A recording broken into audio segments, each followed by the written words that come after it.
이것은 제가 전학 간 학교에서 겪은 이야기입니다. 본격적으로 이 이야기를 시작하기 전에 말씀드리고 싶은 게 있어요. 저는 학생 시절 Y라는 아이를 괴롭혀 전학을 가게 되었습니다. 물론 신체적으로 폭력을 행한 적은 없습니다. 강제 전학도 아니었죠. 당시 반에서 꽤 활발한 무리에 속해 있던 저는 둘도 없이 친했던 Y를 모두가 보는 앞에서 쏘아붙였습니다.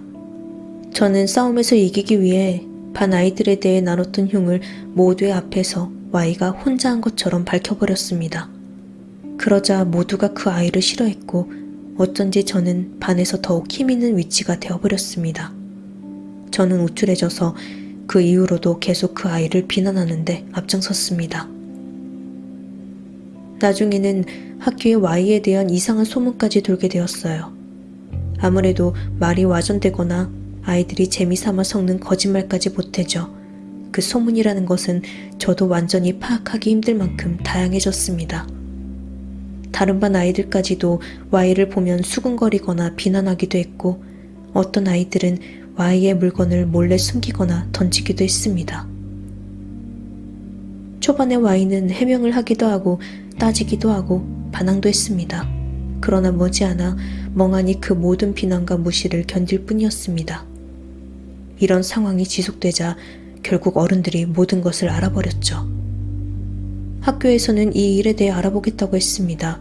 하지만 선생님이 반 아이들을 추궁했을 때 모두가 하는 말들은 같았습니다. Y가 먼저 잘못했다는 말들 뿐이었죠. 학교에서는 결국 어린 나이에 벌어진 다소 과해진 감정 싸움 정도로 치부해버리고는 대화를 통해 잘 풀어가라는 말만 할 뿐이었습니다. 저도 당시에는 당당했습니다. 그냥 그렇게 지나가면 될 일이라고 여겨버렸죠. 그러나 부모님은 저를 끌고 Y의 집에 찾아가 무릎을 꿇리고 사과하라고 하셨습니다. 그래서 저는 그 말에 따랐습니다. 하지 않으면 부모님께 더 크게 혼날 테니까요. 그렇게 무릎을 꿇고 미안하다고 용서해달라고 Y에게 빌었습니다. 저는 아직까지도 잊히지 않습니다. 그 아이의 눈빛이요. 저를 경멸하거나 증오하는 것도 아니고 그렇다고 용서해주는 눈빛도 아니었습니다. 애초에 무릎을 꿇은 저를 내려다보는 것이 아니라 그저 멍하니 허공만 응시하고 있을 뿐이었죠. 부모님은 제가 잘못했으니 전학을 가겠다고 했습니다. 하지만 Y의 부모님은 그럴 필요는 없다고 하셨어요.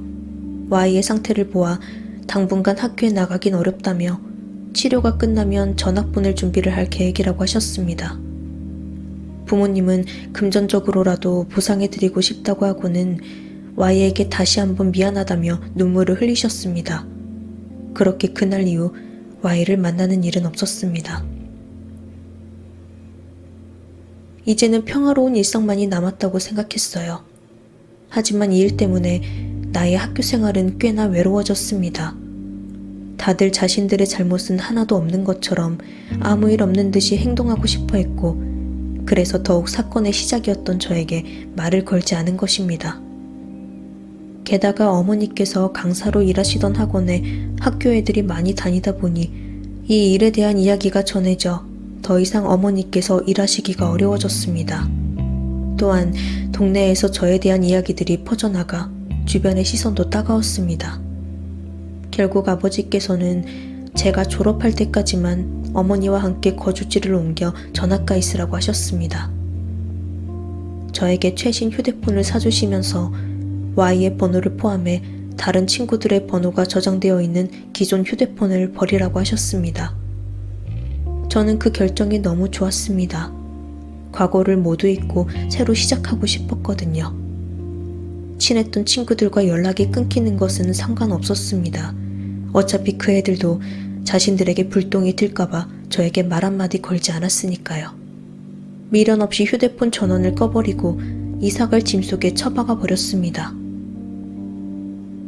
그렇게 저는 어느 여학교로 전학가게 되었습니다. 과거 이야기를 하다 보니 말이 참 길어졌네요. 지금부터 전학 간 학교에서 겪었던 일들에 대해 말씀드릴게요.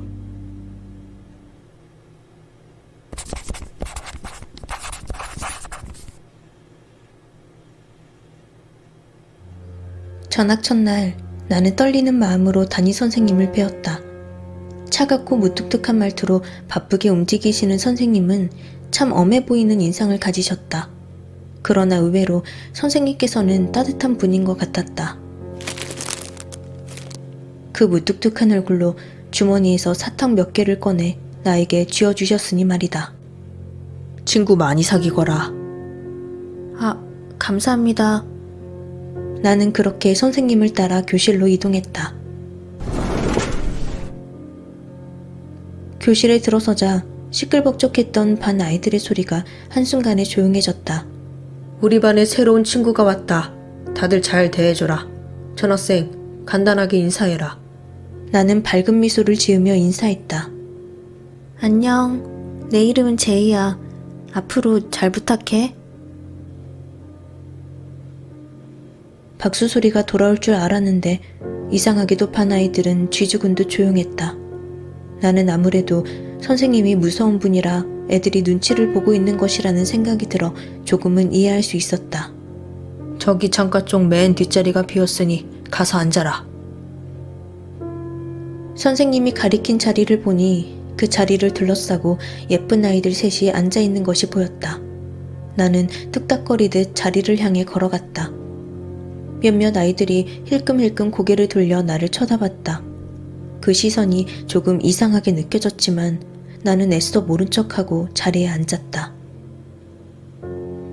내 자리의 책상과 의자는 다른 아이들의 자리에 비해 새 것처럼 깨끗했다.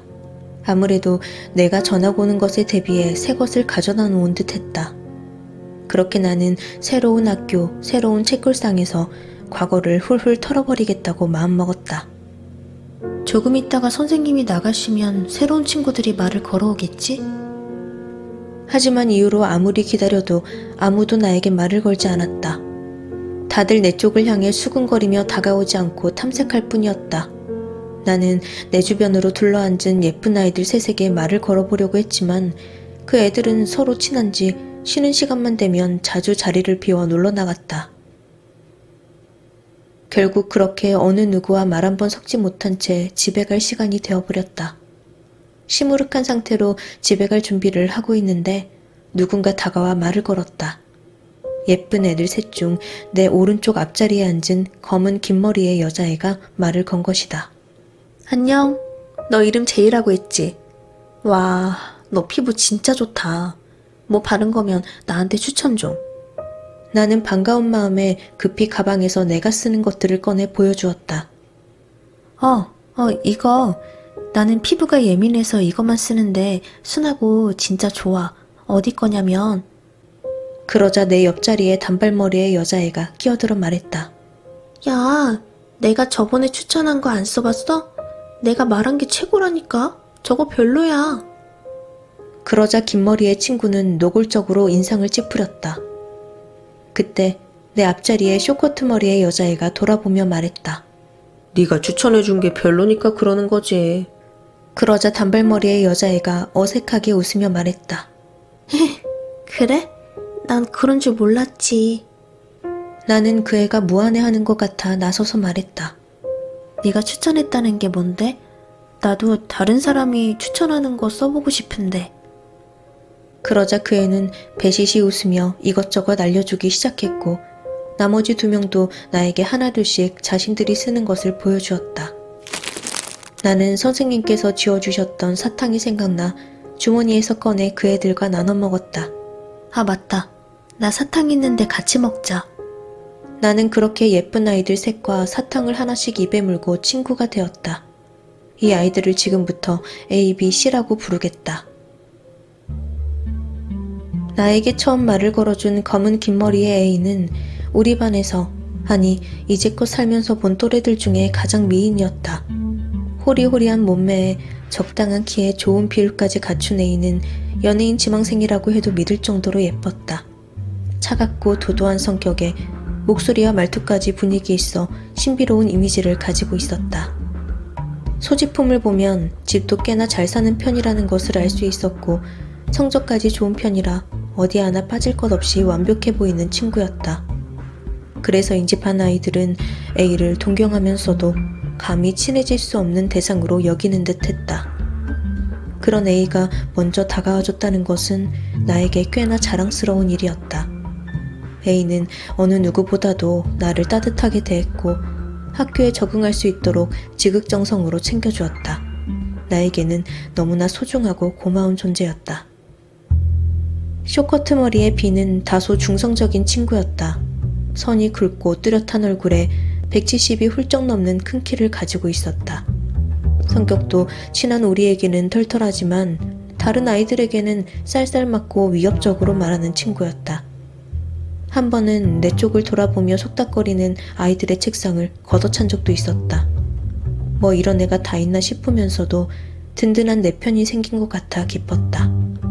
대부분의 아이들은 B를 무서워하면서도 한편으로는 좋아하는 것 같았다. 미인이면서도 동시에 미소년처럼 보이는 외모 때문이었다. 그런 B는 마치 왕자님처럼 A를 지켰다. 나에게 잘해주는 것과는 비교도 안 될 정도로 A에게 정성을 다했다. C의 말에 의하면 그 둘은 어릴 때부터 꽤나 단짝이었다고 한다. 단발머리의 예쁘장한 C는 정말 귀엽고 착한 아이였다. 150대의 작은 키에 귀여운 스타일이었는데 본인도 그것을 잘 알고 있는지 자주 애교를 부렸다. A와 B는 언제나 C를 강아지처럼 귀여워하며 놀리곤 했다. 그러나 가끔 놀리는 정도가 지나칠 때가 있었는데 그럴 때마다 C는 화를 내기는커녕 조금 민망하다는 듯 이쿠 하고 소리를 내며 배시시 웃어넘겼다. 그렇게 하면 A가 귀엽다며 C를 안아주곤 했다.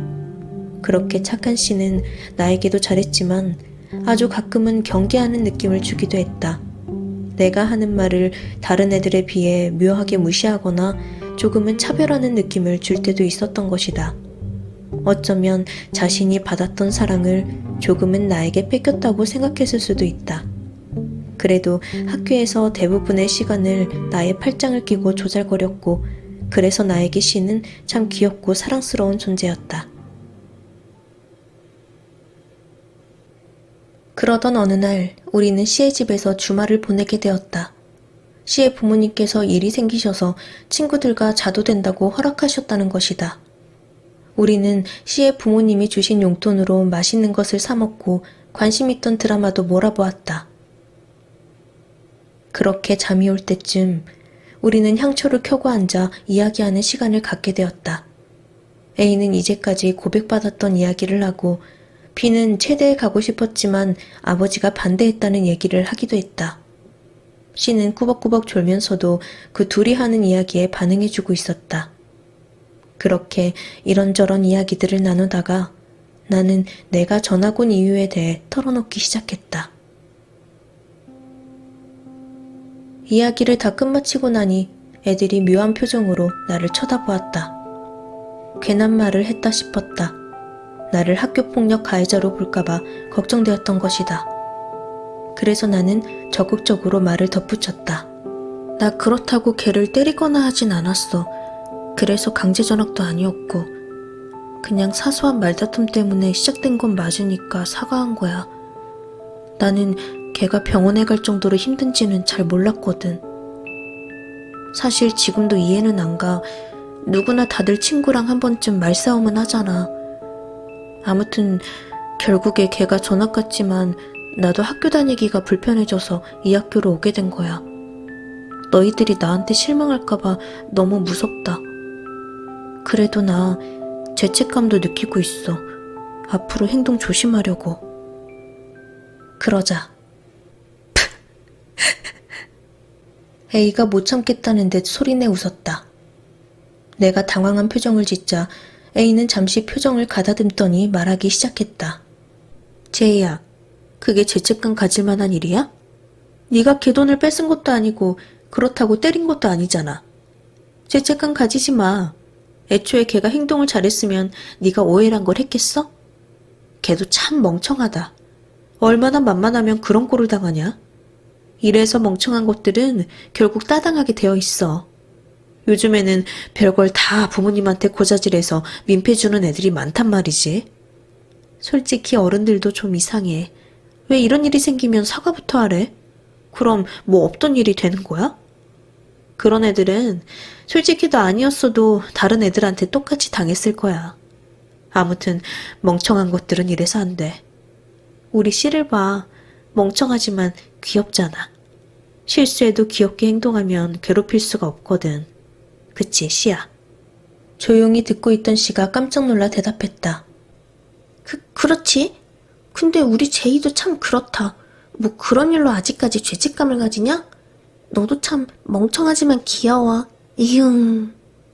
그러자 비가 날카롭게 말했다. 야, 제이는 너랑 다르지? 사소하게라도 말실수한 거 본 적 있어? 게다가 얘기 들어보니까 여리고 착하네. 너는 좀 비겁하고 잔인하잖아. 그러자 A는 동감한다는 듯 깨르르 웃어버렸다. 맞아. 비겁하고 잔인하지. A는 C를 꽉 껴안았다. 그러자 C는 배시시 웃어 보였다. 나는 이렇게 사랑스러운 아이를 왜 그렇게 표현하는지 이해가 되질 않았다. 근데 왜 C가 비겁하고 잔인하다고 말하는 거야? 그러자 B가 말했다. 제이야, 너 만약에 눈앞에 바퀴벌레가 있어. 그럼 어떻게 해? 진짜 싫다. 나라면 나한테 날아올까봐 멀리서 약을 뿌려서 잡지. 그렇지? 나는 별로 안 무서워서 그냥 때려잡아. A는 어때? A는 나처럼 인상을 찌푸리며 말했다. 나도 싫어. 나 같으면 너같이 벌레 잘 잡아주는 사람한테 잡아달라고 하지? 그러자 B는 키득키득 웃으며 말을 이었다. 맞아. 보통 사람들은 바퀴벌레를 빨리 잡으려고 하지. 그런데 우리 C는 남들한테는 야, 무서워, 싫어 이러면서 약한 척은 기가 막히게 하는데 뒤에서는 벌레를 이리저리 가두면서 즐기거든. 그래서 우리가 C를 비겁하고 잔인하다고 하는 거야. 그러자 C는 크게 당황하면서 이상한 말을 늘어놓았다. 아니, 내가 A 재밌으라고 하지 어떻게 나만 좋다고 그러냐? 그러자 순식간에 A의 표정이 싸늘해졌다. 너 말 조심해. 제이가 오해하겠다. 처음으로 본 A의 화난 모습이었다. 그때 B가 상황을 정리하듯 말했다. 그래, 바보야. 우리 A는 벌레 안 좋아해. 사람 이상하게 만드냐? 그러고선 C의 머리카락을 살짝 잡아당겼다. 이쿠. 만화처럼 찌푸려지는 C의 표정 때문에 다행히 모두 웃어버렸다. 그 후 소소한 대화들을 나누다가 잠자리에 들게 되었다. A와 B는 C의 방을 쓰고 나와 C는 거실에 두툼한 이불을 깔고 누웠다. 나는 잠이 오지 않아 뒤척이다가 아까의 일에 대해 조금 대화를 나누고 싶어 C를 향해 돌아누웠다. 아쉽게도 C는 벌써 잠들었는지 조용했다. 결국 어쩔 수 없이 억지로 눈을 감고 있다가 어느 순간 잠에 빠져들었다. 잠시 후 잠결에 C의 속삭이는 목소리가 들려왔다. 제이야, 제이야, 제이야, 제이야. 나는 비몽사몽인 채 눈을 뜨지 못하고 대답했다. 왜 불러? 그러자 C가 평소답지 않은 침울한 목소리로 말했다. 나 멍청한 애 아니야. 생각지도 못한 말에 나는 혹시 C가 애들과 나눈 이야기에 크게 상처받았나 싶어 신경이 쓰이기 시작했다. 알지. 많이 속상했구나. 그런데 C가 아무런 말도 하지 않았다. 꽤 오래 이어지는 침묵에 천천히 눈을 떴는데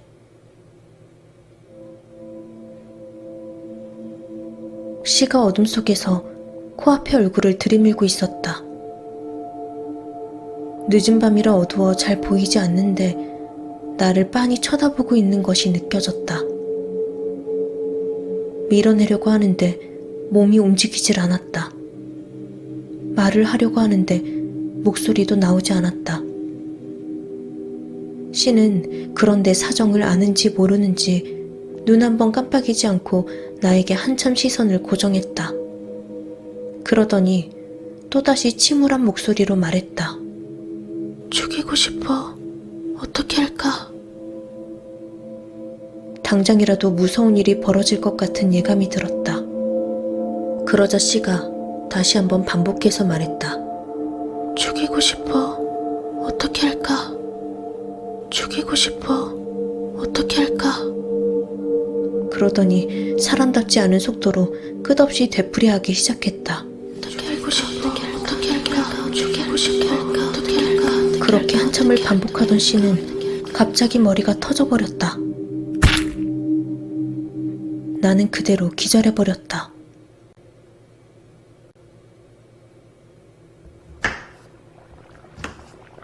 눈을 떴을 때는 어느덧 아침이었다.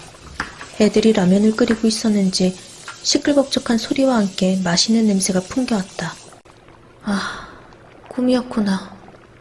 다행이라고 느끼며 애들 쪽으로 고개를 돌리는데 씨가 식탁 의자에 앉아 머리를 감싸쥐고 있는 것이 보였다. 나 머리가 왜 이렇게 아프지? 그 순간 씨의 머리가 터지던 것이 떠올라 소름이 돋아버렸다. 현재 상황을 봤을 때 꿈인 것은 분명하지만 간밤의 그 경험은 너무나 생생한 것이었다. 하지만 이 이야기를 하면 모두가 불쾌해질 것 같아 입을 다물기로 했다.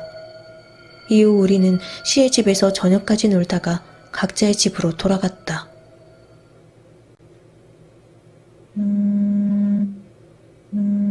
그날 밤 A에게서 전화가 왔다. A야. 뭐 하고 있었어? 나는 막 자려고 침대에 누웠지. 너는? 난 아직. 제이야, 나 묻고 싶은 게 있어. 혹시 어젯밤에 씨가 이상한 행동하는 거 봤어? 나는 씨의 머리가 터지던 그 꿈이 생각나 무서워졌다. 하지만 실제일 리가 없었다. 내가 본 게 현실이라면 씨가 그렇게 멀쩡할 리가 없으니까. 나는 A에게 되물었다. 어떤 행동? 그게 꿈인지 아닌지 헷갈려서 그래. B는 내가 꿈을 꾼 거라고만 하고, 그렇다고 C에게 물어보기에는 아니라고 할 게 뻔하니까. 나는 심장이 요동쳤다. 내가 봤던 것을 A도 목격했다면 그것은 더 이상 꿈이 아닐 테니까. 나도 뭘 본 것 같긴 한데 꿈이라고 생각하는 중이거든.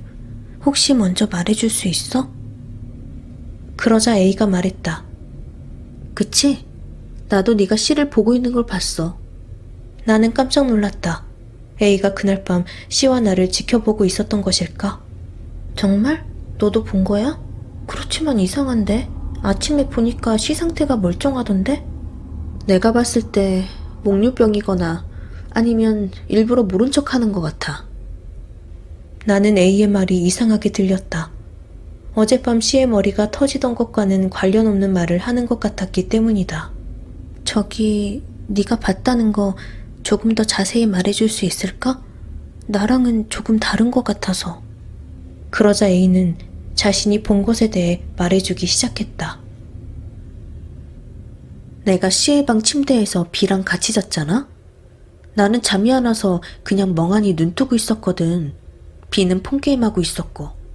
그런데 조금 있다가 문이 살짝 열리더라. 처음에는 그냥 잘 안 닫혀서 살짝 열린 건가 싶었는데 문틈 사이로 까만 뭔가가 보였어. 자세히 보니까 C가 우리 쪽을 노려보면서 서 있는 거야. 너무 당황스러워서 아무 말 못하고 바라만 보고 있었는데 갑자기 계속 같은 말만 중얼거리더라. 어떻게 할까, 어떻게 할까, 어떻게 할까, 어떻게 할까, 어떻게 할까, 어떻게 할까. 이 말만 계속 반복하더라고. 작게 속삭이는 것 같은데 어쩐지 엄청 잘 들렸어. 그래서 내가 너무 짜증나서 일어나려고 했더니 갑자기 문을 쾅 하고 진짜 세게 닫아버리더라. B는 그 와중에 계속 폰게임만 하는 거 있지? 그래서 내가 왜 가만히 있냐고 물었더니 갑자기 뭔 소리를 하는 거냐면서 자기는 아무것도 못 봤고 못 들었다고 하는 거야. 나보고 순간 잠들어서 꿈이라도 꾼 거 아니냐고 그러는 거 있지? 난 분명 너도 보고 있는 걸 봤거든. 나는 겁에 질려버렸다. 시가 같은 말을 반복하는 부분은 같았지만 문 앞에 서 있는 건 아니었기 때문이다. 나는 황급히 물어보았다. 너는 내가 시를 보고 있는 걸 봤다고 했잖아. 내가 어디서 어떻게 보고 있었는데? 그러자 이어진 A의 대답이 나를 더욱 무섭게 만들었다. 시 뒤에 네가 서 있었잖아. 아니야? 그게 무슨 소리야? 아니야. 나 누워 있었는데? 그러자 A도 겁을 먹었는지 말을 더듬으며 말했다. 그래? 시 뒤에 누가 서 있었는데? 너 아니면 그 시간에 서 있을 사람이 없잖아. 나는 그때부터 심각성을 느끼고 내가 봤던 것들에 대해 A에게 모두 말해주기 시작했다. 그러자 A는 우리가 귀신에게 홀려 비슷한 꿈을 꾼 것 같다고 했다. 제이야, 잘 생각해봐. 뭔가 우리를 도와주는 어떤 존재가 시가 위험한 애라고 알려주는 것 같지 않아? 내 꿈에서 시 뒤에 서 있던 게 어떤 존재? 그냥 그런 좋은 귀신이었던 것 같아. 귀신? 근데 귀신이 누구길래 우리한테 그런 걸 알려줘? 그건 나도 잘 모르겠어. 그냥 너와 나에게 고마움을 느끼는 존재가 아닐까? 그러니까 이런 걸 알려주겠지. 나는 잘 이해되지 않았다. 그렇다면 B는 왜 아무런 경험도 하지 못한 것이며 내 꿈에서 C의 머리는 왜 터져버린 것일까? 이런 의문을 제기하자 A가 말했다. 내 생각에 B한테까지 그런 걸 알려주기에는 딱히 고마운 게 없는 귀신인가 보지. 아무튼 이건 우리끼리의 비밀로 하자. B는 그런 거 믿는 애가 아니니까 진지하게 듣지도 않을 거고 C는 괜히 시끄럽게 굴 것이 뻔하니까 비밀로 하자고. 앞으로 C랑 거리를 좀 둬야겠어. 나는 이해하기 어려웠지만 A의 말에 따르기로 했다. 그 시점부터였다. 우리들의 관계가 안 좋아지기 시작한 건. A는 C를 조금씩 멀리하기 시작했다. B와 나는 당연히 A의 말대로 했다. 평소와 다르다는 것을 느낀 C는 우리에게 잘하려고 노력했다. 하지만 상황이 나아질 리 없었다. 결국 C는 아무것도 모르면서 자신이 잘못했다고 빌기 시작했다. 나는 그때마다 난처함에 오해라며 회피해버렸지만 A는 C를 철저하게 없는 사람 취급해버렸다. B는 심지어 C를 밀어 넘어뜨리기까지 했다. 반 아이들은 그런 모습을 보더니 C와 엮이고 싶지 않아 했다. C는 그날부터 책상에 얼굴을 파묻고 있기만 했다. 나는 마치 전학 오기 전 있었던 일이 똑같이 반복되는 것 같아 불안해졌다. 이런 상황이 나에게 부담이 되었던 것일까? 매일 밤 이상현상을 겪기 시작했다. 한참 자고 있다 보면 갑자기 서랍이 열리고 닫히는 소리가 났다. 처음에는 그저 착각이라고 생각했다. 그러나 매일 밤마다 한 번씩 이런 소리에 잠이 달아나자 어느 날은 서랍이 닫히는 소리에 벌떡 일어나 방을 살펴보고 서랍을 열어보았다. 하지만 잠들기 전과 별다른 변화는 없었다. 게다가 신기하게도 서랍이 열리는 소리가 날 때 일어나려고 하면 가위에 눌린 듯 움직이지 못하다가 닫히는 소리가 나서야 일어날 수 있었다. 자지 않고 기다리면 아무 일도 일어나지 않았고 잠깐이라도 잠들면 다시 소리가 들렸다. 결국 나는 이것이 C와의 관계에서 오는 스트레스 때문이라고 생각해버렸다. 그래서 어느 날 C에게 메시지를 보냈다. C야, 요새 내가 많이 무심했지. 내가 사정이 있어서 그래. 당분간 학교 끝나고 이렇게 메시지로만 연락하고 지낼래? 이렇게밖에 못해줘서 미안해. 그러자 C는 나랑 장난해? 연락 좀 하지 마. 라고 답장해왔다. 좋아할 줄 알았는데 오히려 화를 내는 C의 반응 때문에 기분이 별로였다. 그날 밤 평소처럼 잠결에 서랍이 열리고 닫히는 소리가 들렸다. 그러나 그날은 평소와는 다르게 기분 나쁜 꿈이 이어졌다.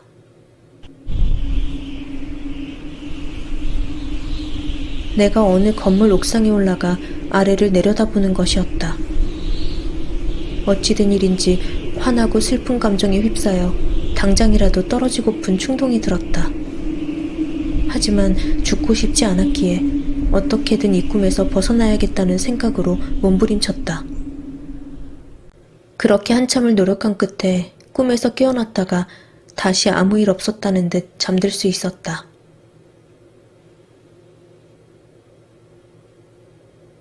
그렇게 아침이 되어 학교에 가니 묘하게 다른 분위기를 느꼈다. C는 평소처럼 책상에 엎드려 있었다. 하지만 내가 보낸 메시지 때문인지 슬그머니 고개를 들어 나를 잠시 째려보다가 엎드리는 것이었다. 황당했다.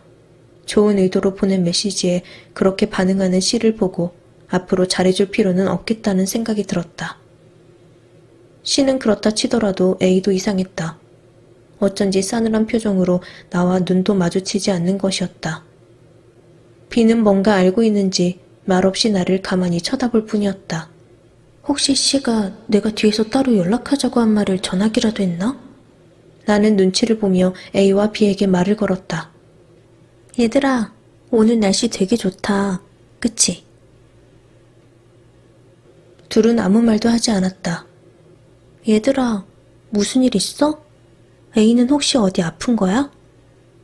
그러자 B가 나를 슬그머니 다른 쪽으로 끌고 와 말했다. 제이야, 지금은 A를 그냥 두는 게 좋을 것 같아.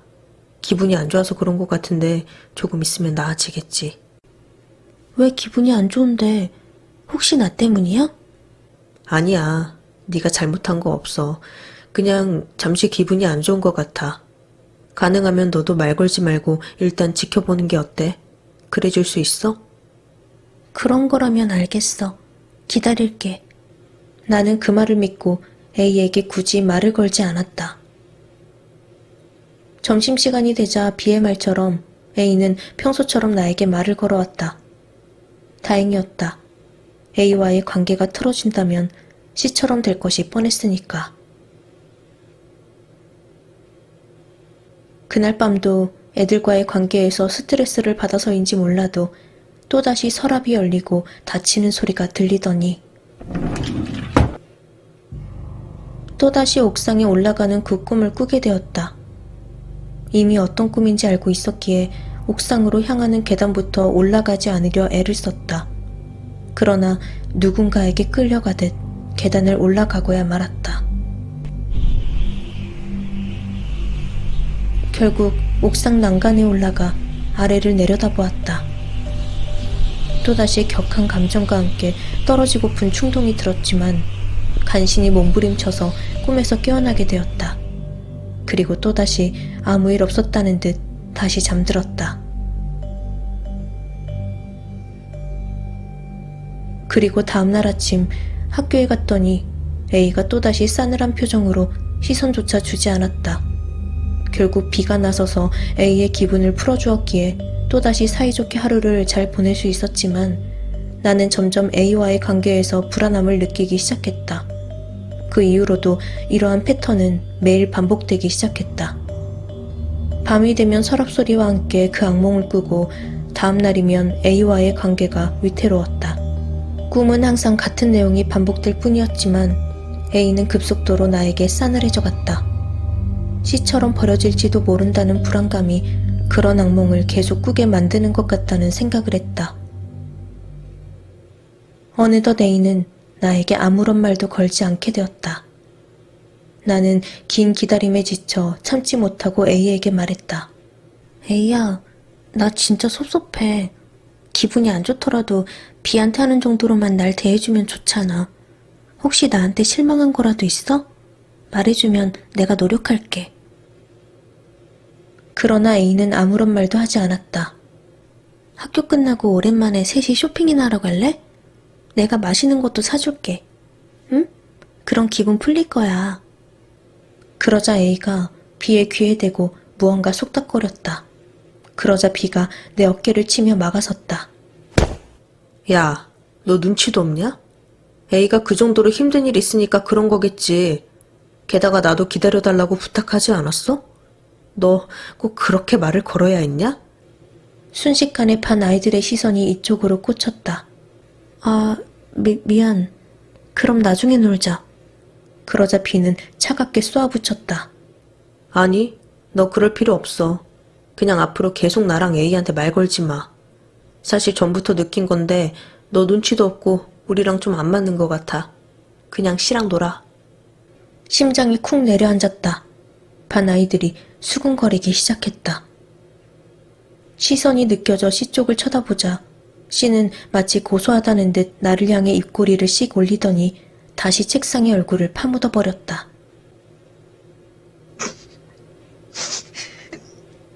학교가 끝나고 집에 돌아와서는 참아왔던 눈물이 터져 침대에 얼굴을 박고 한참을 울었다. 전 학교에서부터 지금까지의 학교 생활이 잘 풀리지 않은 것 같아 속상했다. 그렇게 울다 지쳐 어느 순간 잠들고 말았다.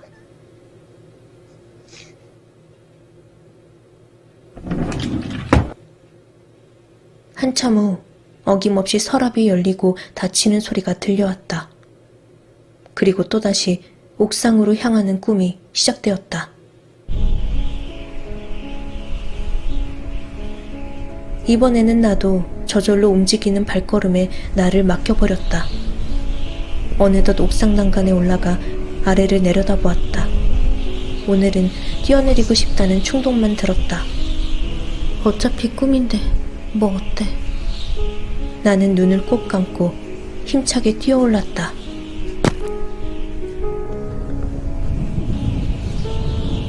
몸이 지면을 향해 추락하기 시작했다. 몸이 부르르 떨리는 것이 느껴졌다.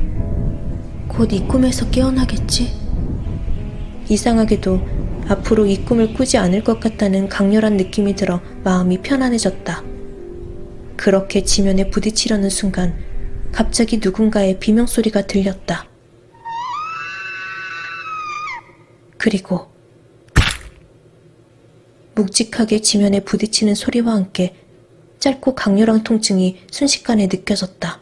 당황스러움에 눈이 번쩍 떠졌다. 스치듯 지나간 통증이었지만 너무나 실감이 나서 몸이 벌벌 떨릴 정도였다. 게다가 누군가의 비명소리가 귀에 계속 맴도는 것 같은 착각이 들었다. 그렇게 그날 밤은 뜬 눈으로 밤을 새웠다. 이어진 주말에는 제대로 잠을 이루지 못했다. 그나마 낮에 어머니와 함께 있는 거실 소파에서 잠깐 낮잠을 잘 뿐이었다. 어머니 옆에서 잠들어서 그런지 몰라도 서랍 소리나 옥상으로 향하는 악몽은 꾸지 않았다. 그렇게 주말이 끝나고 새로운 한 주가 시작된 아침. 교실에 들어서는데 씨가 나를 찡그리며 쳐다봤다. B는 화장실에라도 갔는지 자리를 비운 듯했고 A는 아직 도착하지 않은 것으로 보였다.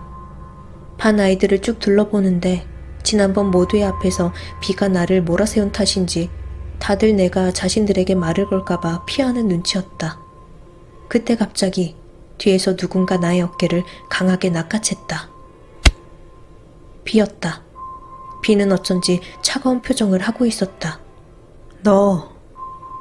심상치 않은 분위기에 잔뜩 긴장하고 있는데 선생님이 들어오셨다. B는 잠시 나를 노려보더니 자리에 가 앉았다. 근심 가득한 얼굴로 돌아오신 선생님은 반 아이들을 향해 전혀 예상치 못한 소식을 전하셨다. 얘들아, 또 안 좋은 소식 전하게 돼서 미안하다. A가 사고로 하늘로 갔다고 한다. A네 부모님께서 조용히 장례를 치르고 싶다고 하니 너희들도 마음속으로만 조용히 명복을 빌어줬으면 좋겠다. 누구든 상담이 필요하거나 하고 싶은 말이 있거든 나를 찾아오거라. 선생님은 모두의 안색을 살피시더니 끝으로 나를 잠깐 바라보시고는 나가셨다. 분명 내 표정에서 충격과 혼란스러움을 느끼신 듯했다. A가 죽다니 믿을 수 없는 일이었다. 선생님이 가신 후 B가 휙 돌아앉더니 나에게 속삭였다. 오늘 점심 먹고 나서 얘기 좀 하자. 나는 B가 뭔가를 알고 있나 싶어 고개를 끄덕였다. 그렇게 기다리던 점심시간이 되었다. 운동장 벤치에 앉아있던 B는 기다렸다는 듯 성큼성큼 다가왔다. 그러고는 잔뜩 화난 얼굴로 말하기 시작했다. 야, 너 A한테 뭐 한 거야? 내가 뭘? 네가 뛰어내리게 만든 거 아니야? 머리가 띵했다. 갑자기 옥상에서 뛰어내리던 악몽들이 떠올랐다. 마지막 꿈에서 울려 퍼지던 누군가의 비명소리가 A의 것인 것 같은 불길한 예감에 등줄기가 서늘해졌다. A가 뛰어내려? B는 미간을 찌푸리더니 상체를 구부려 얼굴을 들이밀며 말했다. 너 S 알지? 처음 듣는 이름이었다. 누구? 모르는데? 내가 들은 게 많은데? 큰 키 때문인지는 몰라도 B의 태도가 꽤나 위협적으로 느껴졌다. 그래서 그런지 지나가시던 선생님 한 분이 우리를 수상히 여기며 다가오셨다. 그러자 B는 능청스럽게 미소 지으며 선생님께 꾸벅 허리를 굽혀 인사하더니 나에게 한결 부드러워진 목소리로 말했다. 미안. 아무래도 A가 그렇게 되니까 내가 혼란스러워서 오해했던 것 같아. 학교 끝나고 우리 집에 같이 가줄래? 나 혼자 사는 거 알지? 너도 그렇겠지만 나 너무 충격받고 힘들어서 오늘은 같이 있어줄 사람이 필요한 것 같아. 너하고 다시 잘 지내고 싶어. 그동안 너한테 미안한 것도 있어서 맛있는 거라도 해주고 싶고. 꼭 자고 가지 않아도 돼. 조금만 같이 있어도 될까? 나는 그런 B의 말이 이해가 가기도 하고 고맙기도 해서 흔쾌히 알겠다고 대답했다. 그렇게 학교가 끝나고 B의 집으로 갔다. B가 사는 곳은 고급 아파트였다. 언젠가 B가 어머니는 일찍 돌아가셨고 아버지는 해외를 오가시며 일하시느라 혼자 사는 것과 다름없다는 이야기를 했던 기억이 났다. 여기가 내 방이야. 편하게 앉아. B는 부드러운 말투로 나를 소파로 안내했다. 고마워. 근데 B야, 궁금해서 그러는데 낮에 한 말들은 뭐야? 오해했다고 한 거 말이야. 그러자 B의 표정이 순식간에 싸늘하게 변했다. 너 지금부터 솔직하게 말하지 않으면 많이 힘들 거야. 오늘부터 쭉. 갑작스러운 태도의 변화에 나는 크게 당황했다. 갑자기 뭐야? 지금부터 내가 묻는 질문에 제대로 대답하지 않으면 A가 죽은 것도 C가 친구 하나 없이 외로워진 것도 다 네가 괴롭혀서 그런 거라고 모두에게 말하려고. 뭐? 왜 그런 거짓말을 하는데? 누가 그걸 믿기라도 해? 그러자 B는 피식 웃으며 협박을 이어나갔다. 내가 조금만 구슬리면 C가 당연히 그런 거짓 증언 정도는 쉽게 해줄걸? 너 전학 온 이유가 전 학교에서 애 하나 정신병자 만들어서 그렇다며. 이번에도 문제 일으킨 거 알게 되면 아마 네 학교 생활은 많이 힘들어질걸? 심하면 자퇴까지 당할지도 모르지. 별일 없이 넘어간다고 하더라도 너희 부모님은 너한테 참 실망이 크실 거야. 나는 그 협박이 진심으로 무섭게 느껴졌다. 그건 안 돼. 그럼 솔직하게 말해야겠지? 딱 3번 묻는다. 너 A한테 뭐 한 거고 S랑 무슨 사이야? A? A가 그렇게 된 것도 오늘 선생님한테 들어서 안 거야. S라는 애는 도대체 누군데? 나 진짜 몰라. 그러자 B는 내 뺨을 세차게 후려쳤다. 어안이 벙벙해졌다. 그리고 이제야 B가 나를 집까지 데려온 이유를 깨달았다. 아무도 없는 자신의 공간에서 나를 압박하려는 것이었다. 큰 키에 힘까지 센 B에게 나는 잔뜩 겁에 질려 버렸다. 나는 뭐라도 말해야겠다는 생각에 C의 집에서 잔 날 A와 이상한 꿈을 꿨던 것에 대해 말했다. 또한 반복적으로 꾸던 옥상으로 향하는 그 악몽에 대해 말해주었다. 금요일에 잘 때 마지막으로 꿨는데 그때는 내가 힘들어서 버티지 않고 그냥 아래로 떨어져 버렸어. 정말 A가 떨어져서 죽은 거야? 혹시 그게 금요일 밤이나 새벽이었니? 만약 그렇다면 내가 또 A랑 꿈으로 연결되었던 것 같은데. 그러자 B는 살짝 겁먹은 듯한 표정으로 나에게 믿을 수 없는 이야기를 하기 시작했다. 언제부터인가 A가 자꾸만 이상한 꿈을 반복해서 꾼다고 했어. 네가 꿨다는 꿈처럼 옥상으로 가는 꿈이라고 했지. 그런데 네 꿈과는 조금 달라. A는 옥상으로 가지 않으려고 애를 쓰는데 뒤에서 누가 딱 붙어서 질질 끌고 간다는 거야. 그래서 고개를 돌려봤더니 네가 얼굴을 가까이 들이밀고 있더래. 그런데 이상한 점은 네가 각기 다른 방향으로 걔를 끌고 간댔어. 각기 다른 방향이라니? 그게 무슨 소리야? 네가 한 손으로는 A 머리채를 잡고 옥상 난간 쪽을 향해 밀고 가는데 다른 손으로는 옷가지를 잡고 계속 그 반대 방향을 향해서 끌고 가려고 하더래. 그런데 중요한 점은 네 얼굴이 가끔씩 다른 두 얼굴들로 순간순간 짧게 변한다고 했어. 그 중 하나를 완전히 알아볼 수 있었는데 그게 S의 얼굴이라고 했어.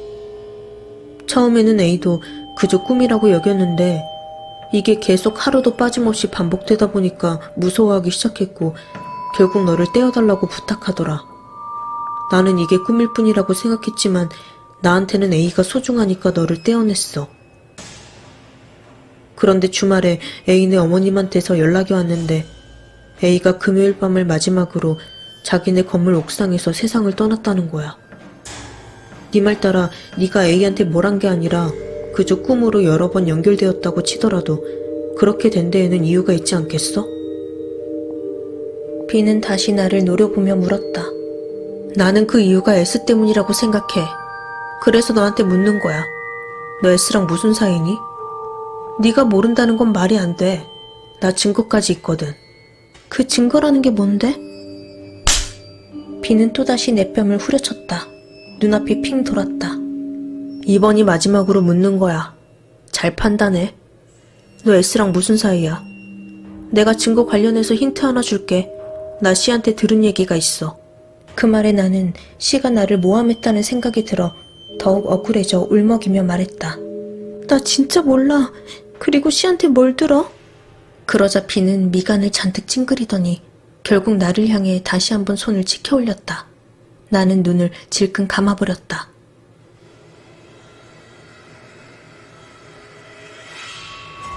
이상했다. 뺨을 맞거나 머리채를 잡히거나 뭔가 일이 일어나고도 남을 시간에 B는 어떠한 행동도 하지 않았다.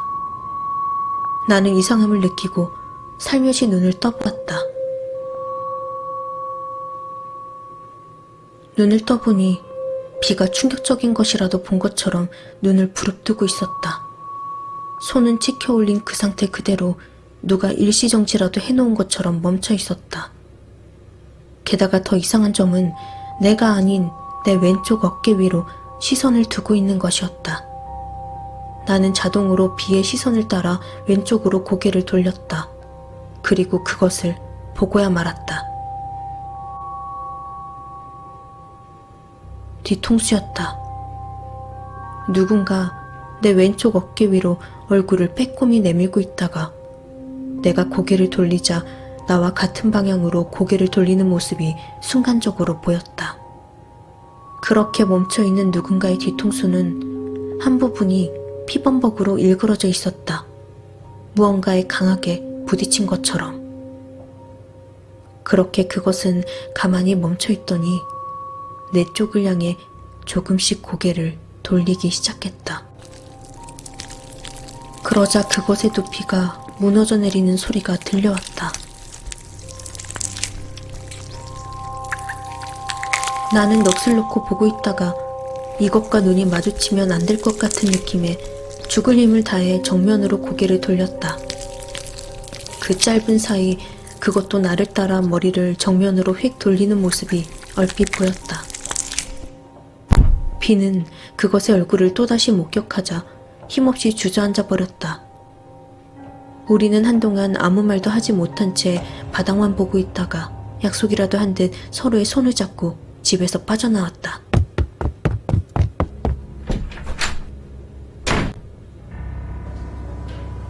거리로 나온 우리는 사람이 많고 조명이 환하게 밝혀진 카페에 들어와 가장 가운데 있는 테이블에 앉았다. 상상하기도 힘든 것을 동시에 목격해버려서인지 아까의 싸움은 전혀 신경 쓰지 않게 되었다. 그것은 B도 마찬가지인 것으로 보였다. 그저 테이블만 멍하니 바라보고 있는 것이었다. 그렇게 침묵이 이어지다가 조금은 진정된 내가 용기 내어 말했다. 내 어깨 쪽에 있던 거 그거 도대체 뭘까? 그러자 B의 눈이 휘둥그레졌다. 아까 얼굴 못 봤어? 아, 하긴 네가 고개 돌릴 때 걔도 똑같이 따라 돌리더라. 계란이? 그러자 B가 침을 꿀꺽 삼키고 말했다. 너 왼쪽 어깨에 있던 거 떨어져 죽은 걔야. 에이? 아니? S. 소름이 등줄기를 타고 흘렀다. 그렇게 말로만 듣던 S가 죽은 사람이라니. B는 조금은 나를 믿기 시작했는지 S의 정체와 그간의 일들에 대해 말해주었다. S는 네가 전학 오기 전에 스스로 몸을 던져서 극단적인 선택을 한 애야. 그 후에 네가 전학을 와서 그 애가 앉던 자리에 놓인 새 책상에 앉게 된 거고. 이상하게도 A는 첫날부터 네 얼굴을 보면 가끔 S가 보인다고 했어. 쉬는 시간마다 우리를 불러내서 여러 번 고민하더니 마음에 걸리니까 잘해주자고 하더라고. 당시에는 그저 걔 생각이 난다는 말인 줄 알았는데 지금 와서 생각해보면 실제로 너의 얼굴에서 S를 봤던 것 같아. 그 후에 신의 집에서 잤을 때 A가 열린 문틈 사이로 C가 이상한 짓을 하는 걸 봤다고 하더라. 난 당연히 그게 상황 때문에 꾼 꿈이라고 생각했어. 당시에 C가 우리에게 조금 미움을 받고 있었거든. 그래서 A가 네가 꿨다는 꿈 얘기까지 듣고는 C가 우리를 안 좋게 생각하고 있다고 느낀 것 같아. 아무래도 S가 죽은 후에 A가 그의 책상 위에 이것저것 사서 올려두기도 했고 S 생각이 난다는 이유로 전학 온 너한테 잘해주기까지 했으니 그 마음에 고마움을 느끼고 S가 자신에게 알려준 거라고 생각한 것 같아. 하지만 A는 옥상으로 향하는 악몽에 시달리게 되었어. 네가 자신을 끌고 가는데 그 얼굴이 두 명의 얼굴로 변하더니 그중 하나가 S라고 하더라. 그때부터 너와 죽은 S가 자신에게 호의적인 것이 아니라 악의를 품고 있는 것 같다고 말하기 시작했지. 그리고 결국 꿈처럼 그렇게 되어버렸네. 그래서 나는 네가 S와 어떤 식으로든 관련 있는 사람일 수도 있다고 생각했어. 그렇지 않고서야 어떻게 전학 온 첫날부터 꿈에서까지 A가 계속 네 얼굴에서 S를 보겠어. 게다가 C가 한 말도 있고. 나는 아무래도 죽은 S가 나에게 붙어있는 것 같다는 생각이 들었다. 그 와중에 세 가지 의문이 생겼다. 나는 차례로 물어보기 시작했다. 저기 A의 꿈에서 내가 각기 다른 얼굴들로 변했다고 했잖아. S 말고 나머지 얼굴은 누군지 A가 말해준 적 있어?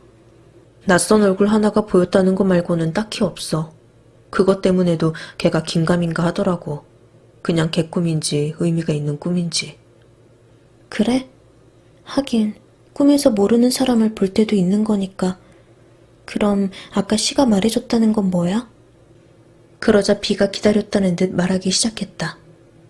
우리가 C를 한참 거리두기 시작했을 때 어느 날 이상한 말을 하더라고. 네가 몰래 S와 관련해서 자기한테 협박 메시지를 보낸다는 거야. 뭐? 내가 무슨 협박 메시지를 보내? 나는 걔한테 미안해서 메시지로만 따로 연락하고 지내자고 한 거밖에 없어. 그러자 B는 혼란스러운 표정으로 말을 이어나갔다. 그래? 이상하다. 그럼 A 말이 맞았나 보다. A는 당시에 C가 너를 질투해서 꾸며냈을 거라고 했거든. 근데 나는 C의 말을 믿는 쪽이었어. 걔가 증거도 보여줬으니까.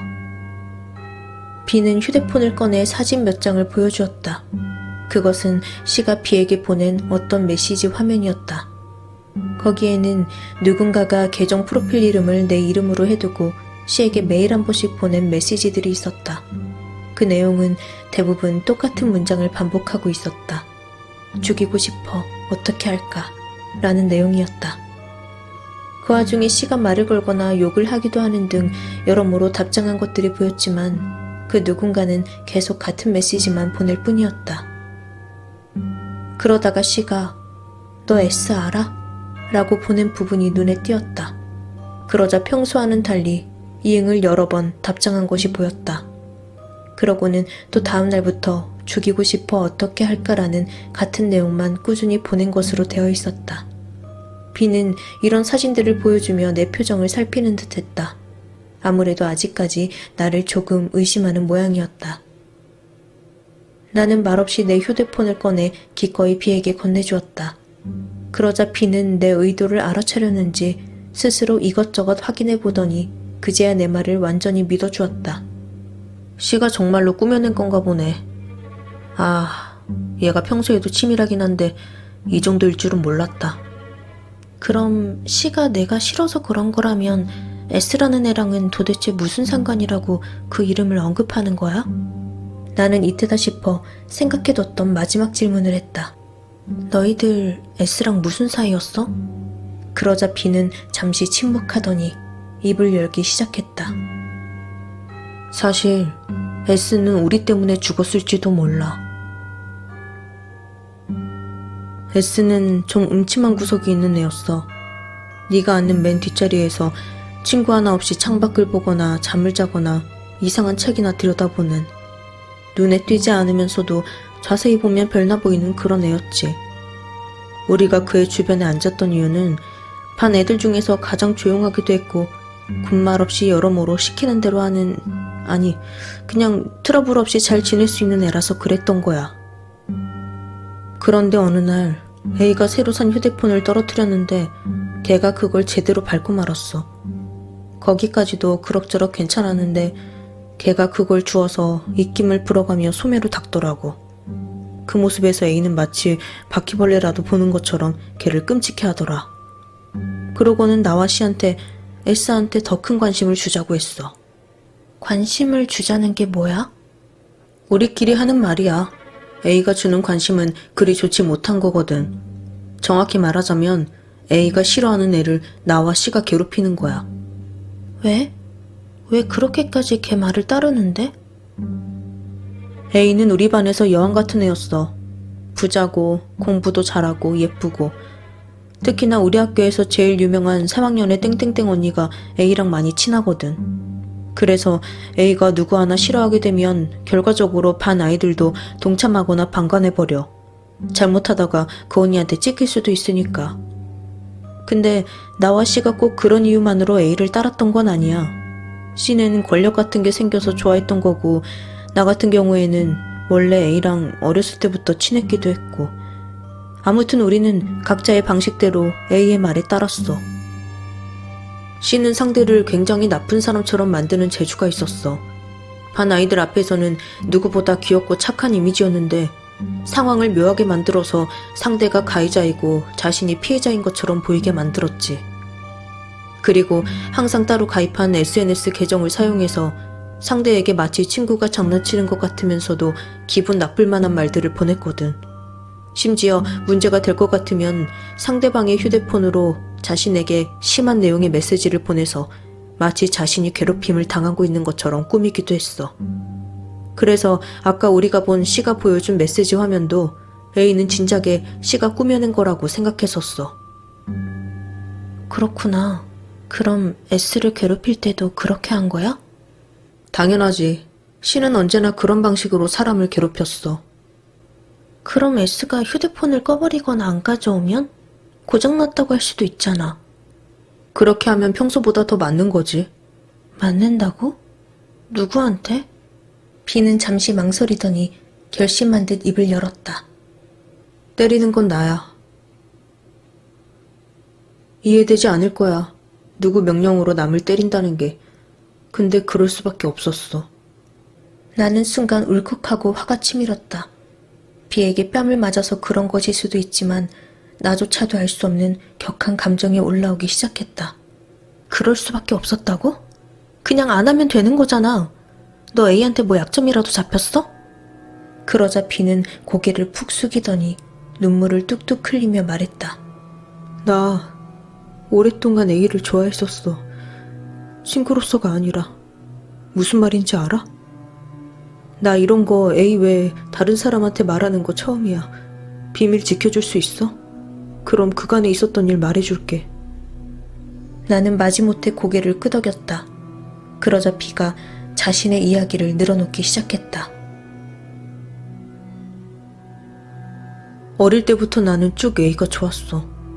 그렇게 자라면서 A의 나쁜 면모까지 봤는데도 이미 너무 많은 시간을 보냈고 감당할 수 없을 정도로 좋아하는 마음이 커져서 어쩔 수 없더라. 그러다가 결국에 내가 고백까지 하고 말하는데 A는 자기 말을 잘 들으면 나랑 사귀는 것까지 생각해보겠다고 약속했어. 언제가 될지 모르겠지만 기다려달라고 하더라고. 난 당연히 기뻤지. 언제까지고 기다릴 자신이 있었어. 그런데 자기 말을 잘 들으라는 게 누굴 폭력으로 대하라는 뜻인지는 전혀 몰랐던 거야. 내가 조금 망설이니까 그때는 자기 말을 듣지 않으면 사귀는 것은 생각조차 해보지 않을 거라고 주변 사람들뿐만 아니라 우리 아버지한테까지 내가 여자를 좋아한다고 말하겠다고 하더라고. 나는 A가 무서우면서도 좋아서 멈출 수 없었어. 비가 참 서럽게 오는데도 내 마음은 연민은커녕 분노가 가라앉지 않았다. 그래서 S도 때렸니? 맞아. 그래서 때렸어. 그런데 어느 날은 S가 나를 밀어버리고 우리한테 악을 쓰더라. 자기가 죽어서 복수할 거라고 하더라고. 그때는 조금 소름이 돋아서 걔가 도망가는 걸 붙잡지는 못했는데 다음날 아침에 선생님이 S가 세상을 떠났다고 하시는 거야. 그 후에 우리를 따로 불러내서는 사실은 사고가 아니라 S가 건물 옥상에서 스스로 뛰어내렸다고 알려주셨어. 유서에 우리 이름이라도 쓰여있는 줄 알고 긴장하고 있었는데 우리를 추궁하기보다는 뭔가 들은 얘기가 있는지 물으시더라. 평소에 우리가 잘 연기해서 그런지 몰라도 S와 각별했던 사이로 생각하는 것 같더라고. 그렇게 가만히 얘기를 들어보는데 걔가 고아였어. 그래서인지 그냥 S가 자신의 처지에 비관해서 우울감에 빠져서 그런 선택을 한 것으로 마무리되더라고. 나도 그때는 조금 마음이 그렇더라. 고아인 걸 알면서도 내가 걔를 때릴 리가 있었겠어? 나도 엄마가 일찍 돌아가셔서 그 마음 잘 안단 말이야. 나는 비의 말이 역겹게 느껴졌다. 괴롭힘과 폭력 자체가 잘못된 일이라는 것조차 파악하지 못하는, 아니 알면서도 자신은 그렇게 할 수밖에 없었다, 몰랐다라는 말로 회피하는 것임이 분명했다. 비는 그런 나의 생각을 아는지 모르는지 계속해서 말을 이어나갔다. 아무튼 나는 그날 이후로 확실히 후회했고 앞으로 애들을 때리더라도 죄 없는 애들한테는 그냥 신용만 해야겠다는 생각이 들었어. 다행히 A도 앞으로는 조용히 있다가 졸업하자는 말을 하더라고. 의심받기 싫어서인지 뭔지는 몰라도 A는 S의 책상 위에 국화꽃이랑 이것저것 올려놓으면서 꽤나 정성을 다하더라. 반 애들도 그런 모습을 보더니 자신들도 오해했다고 생각하는 것 같더라고. 그런데 C는 바보같이 오히려 죽은 S가 정신에 심각한 문제가 있었고 우리에게 피해를 줄 정도였다는 말을 하고 다니더라. C는 이 모든 게 우리를 위해서라고 했지만 그런 행동이 오히려 주목받게 만든다는 걸 모르더라고. 결국에는 A한테 뺨까지 맞고 한 소리까지 듣고 나서야 멈추기는 했지만 그 이후로 A는 C를 예전만큼 좋게 보지 않았어. 내 생각에 C가 그런 짓만 하지 않았어도 죽은 S가 우리를 용서해줬을 텐데 지금은 저주받은 느낌이야. 나는 더 이상 참지 못하고 B를 비난했다. 무슨 용서? 죽게 만들 만큼 괴롭혀놓고 그 중에서도 때린 게 너면서 어떻게 그런 말을 할 수 있어? 너 심지어 반성도 안 했지? 아까도 나 때렸잖아. 그러자 B는 당황한 표정으로 변명만 늘어놓았다. 미안해. 아까까지는 네가 거짓말을 한다고 생각했거든. 그리고 지금까지 충분히 설명했잖아. A는 나에게 너무나 소중한 사람이었다고. 게다가 내 비밀까지 쥐고 있는 애인데 걔를 어떻게 거역해. A가 나쁜 애이긴 했어. 하지만 난 아니야. 난 피해자라고. 사람은 누구나 그렇잖아. 자기 아픔이 먼저지 어떻게 남을 먼저 생각하겠어. 나는 그 말에 더욱 화가 나 소리쳤다. 너 그게 할 말이야? 누구나 그렇다고 하지 마. 그건 네 사정이지 왜 아무 잘못도 없는 애를 괴롭혀? 그러자 B는 그러는 너는? 너도 애 하나 왕따 시켜서 전화 갔다며. 그 애가 안 죽었다고 다르다고 생각하나 본데 그 애가 너 때문에 죽기라도 했어봐. 네가 나를 비난이나 할 수 있을까?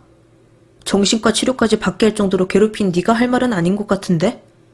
라고 쏘아붙이고는 카페에서 나가버렸다. 그렇게 집으로 돌아온 후 곰곰이 생각해보니 전학 오기 전의 일에 대해 충분히 반성해왔다고 생각해왔는데 그게 아니었다는 것을 깨달았다. 내가 괴롭혔던 Y의 아픔에 대해 제대로 공감한 적이 없었고 그 전에 부모님께 피해를 드렸다는 것에 대한 반성만 해온 것이다. 사람을 고립되게 만드는 악의적인 생각과 행동이 나쁘다는 사실을 나 스스로 외면해왔던 것이다. 잠들기 전 책상에 앉아 처음으로 기도를 한 거랬다. 특별히 믿는 종교는 없었기에 누구에게 빌어야 할지 몰랐다. 그래서 나는 S와 전학 오기 전 괴롭혔던 Y에게 빌기로 했다.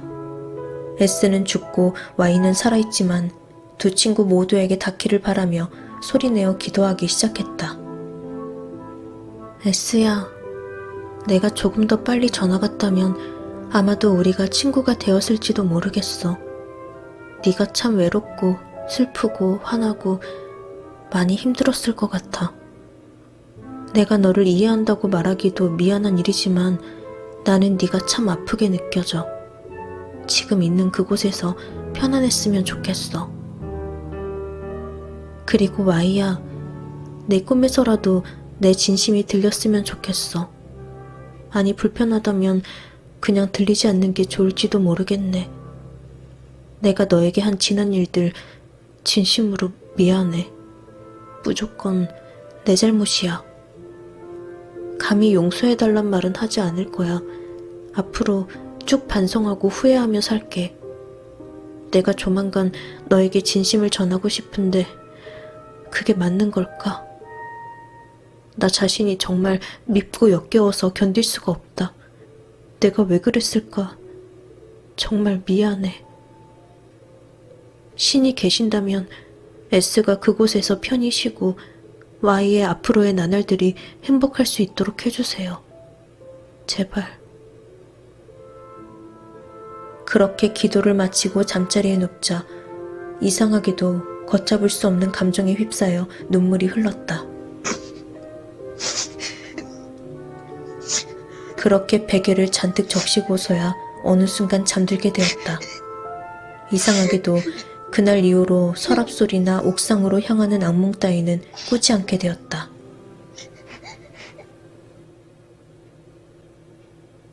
다음 날 학교에 가니 선생님께서 씨가 건강 문제로 당분간 학교에 오지 못할 거라고 하셨다.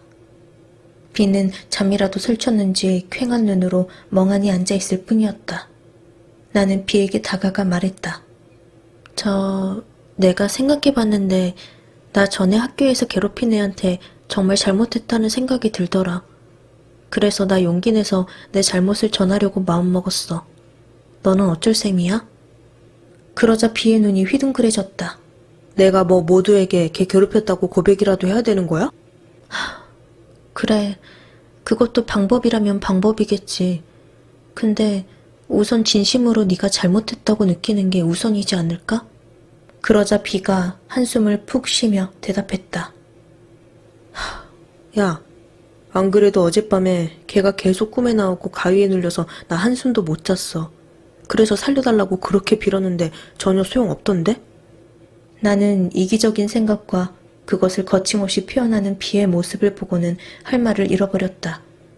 비는 그런 내 침묵의 이유를 느꼈는지 조금은 눈치를 보며 말하기 시작했다. 안 그래도 오늘 학교 끝나고 아빠랑 같이 선생님한테 가서 말씀드리려고. 아빠한테는 내가 A를 좋아했다는 부분만 빼고 다 말했어. 다행히 아빠가 그렇게 크게 혼내지는 않으시더라. 따지고 보면 A가 시켜서 그런 거니까 오히려 나를 불쌍하게 보시더라고. S가 살았던 보육원에도 가보기로 했어.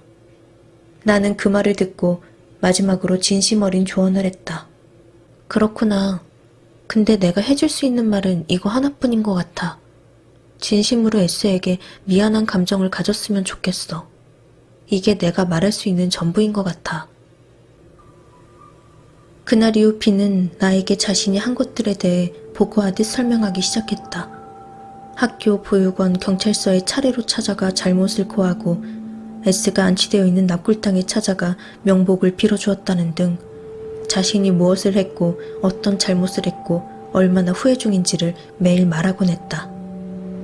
그러나 그런 비의 행동은 어쩐지 내가 아닌 S를 향해 하는 말인 것처럼 느껴졌다. 그 시선이 언제나 내 왼쪽 어깨 위로 향했기 때문이다. 비는 날이 갈수록 상태가 안 좋아져 갔다. 잠을 잘 이루지 못하는지 눈밑은 점점 어두워져 갔고 심각할 정도로 말라가기 시작했다. 가끔 수업 시간에 졸기라도 하면 비명을 지르고 일어나곤 했는데 오죽하면 선생님들이 야단치기보다는 조퇴를 권할 정도였다. 나도 병원에 가보는 것을 권했지만 비는 가봤지만 소용없다며 이게 다 죽은 S가 잠을 못 자게 괴롭힌 탓이라고 했다.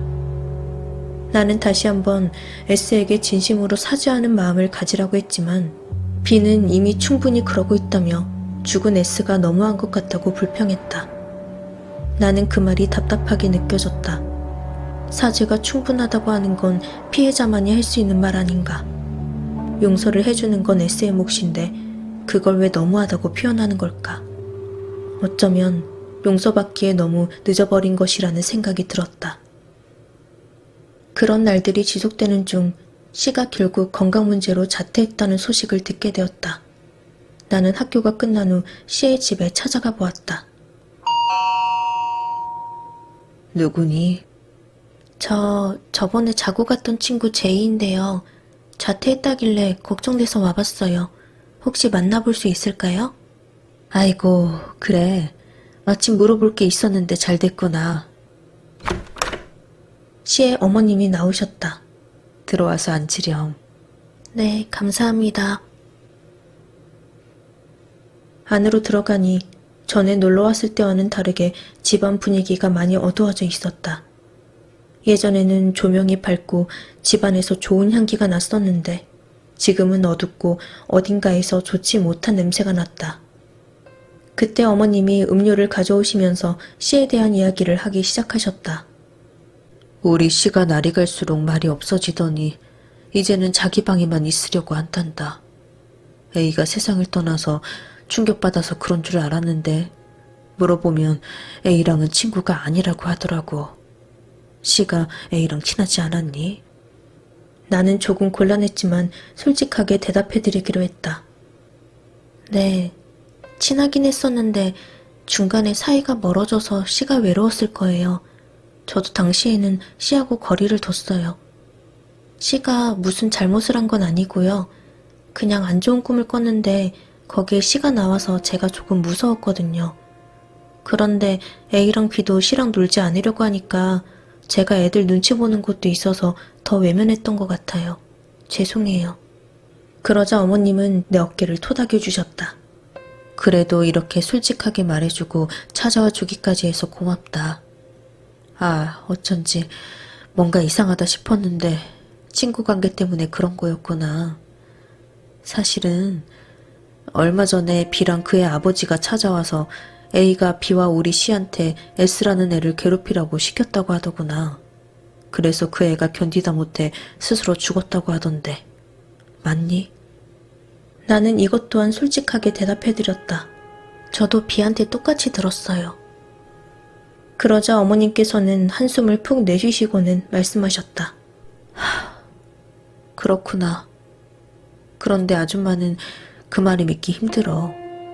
B 말로는 우리 C가 그 S라는 애를 자기처럼 때리지는 않았지만 메시지나 말로 공격했다고 하던데 그게 진짜라면 물론 안타깝고 미안하지만 B처럼 폭력을 쓰는 게 아니고서야 서로 메시지나 말로 싸우는 게 친구들 간에 있을 수도 있는 일이잖니.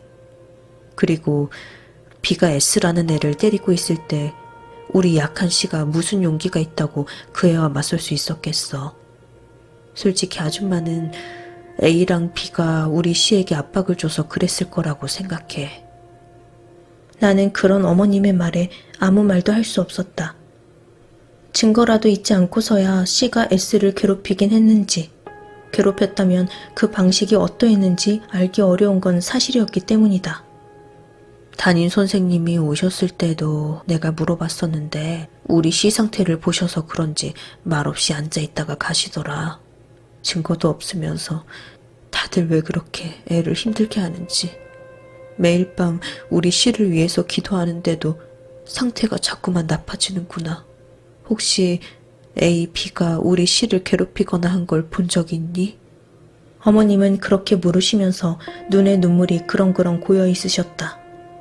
딸을 사랑하는 어머님의 마음이 느껴지면서도 동시에 S의 입장에서 들었을 때 좋지 못할 부분을 느끼기도 했다. 그래서 나는 어머님께 소신껏 말씀드렸다.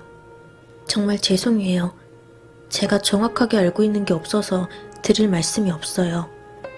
그런데 주제넘지만 조금 제 생각을 말씀드리고 싶어요. 만약에 C가 B가 말한 것처럼 그런 잘못들을 했다면 A와 B뿐만 아니라 C에게도 책임이 있다고 생각해요. A와 B의 잘못이 다르듯이 무슨 이유에서건 C만의 잘못도 있는 거겠죠. 하지만 말씀하신 것처럼 아무 증거도 없는데 일단은 이런저런 예상을 하시기보다는 C의 말을 직접 들어보시는 게 좋을 것 같아요. 저도 여기 와서 느꼈어요. C의 얘기도 들어봐야겠다는 것을요. 하지만 저 무슨 이야기를 듣게 되더라도 S의 명복을 진심으로 빌어주려고요. 어머니께서도 그 애를 위한 기도를 해주셨으면 좋겠어요. 상황을 봤을 때 어떤 식으로든 C가 엮여있는 건 맞는 것 같으니까요. 그러자 어머님은 조금 놀란 표정을 지으시더니 고개를 끄덕이셨다. 그래, 네 말이 맞다. 그러더니 결국 눈물을 보이시고야 말았다. 나는 그런 어머님을 보고 있자니 우리 어머니가 생각나서 나도 모르게 안아드렸다. 잠시 후 어머님은 진정되셨는지 마치 예전에 C가 그랬듯 배시시 미소 지으며 말씀하셨다.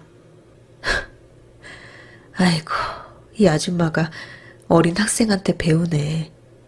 우리 씨는 참 운도 좋다. 이렇게 현명한 친구가 만나러 와줘서. 근데 우리의 상태가 많이 안 좋아서 네가 잘 대화할 수 있을지 모르겠구나. 괜찮겠니? 나는 어머님 때문에 가슴이 따뜻해지면서도 막상 C의 상태가 안 좋다는 말에 긴장이 되기 시작했다. 어떻게 안 좋은데요? 자기 방에 문 닫고 들어가서 계속 이불 속에만 들어가 있단다. 들어가 보면 빛 하나 들어오지 않게 창문에다가 뭘 붙여놓고 커튼까지 쳐놓고 난리도 아니야. 노크 안 하고 들어가면 왜 갑자기 들어오냐고 문 닫으라고 소리 지르고 난리가 나. 그럼 밥 먹을 때나 화장실 갈 때는 어떻게? 안 그래도 간이 변기 같은 거 사달라고 하는데 그렇게 되면 방에서 절대 나오지 않을 것 같아서 사주지 않고 있단다. 그래서 화장실 갈 때는 나를 불러서 같이 손잡고 나오기야 하는데 그럴 때마다 눈을 꼭 감거나 바닥만 보더라. 문 열고 나올 때마다 어찌나 몸을 덜덜 떠는지. 그래서 밥은 편하게 먹으라고 방 안으로 가져다 주고 있어. 혹시 빛이 밝은 게 싫은 걸까요? 아줌마도 그렇게 생각하고 있어. 한 번은 밤에 집안 불도 다 꺼주고 커튼도 쳐주고 나오라고 했는데 그 틈 사이로 달빛이 들어오는 게 싫다고 고래고래 소리치더라고. 요새는 정상적인 대화도 쉽지 않았다. 뭘 물어봐도 대답을 짧게 하거나 아예 안 하더라고. 그래서 아줌마도 내일부터는 어떻게 해서든 병원에 데려가 볼 생각이야. 어떻게 할래? 네가 그래도 대화해보고 싶다고 한다면 아줌마가 같이 들어가 줄 수도 있어.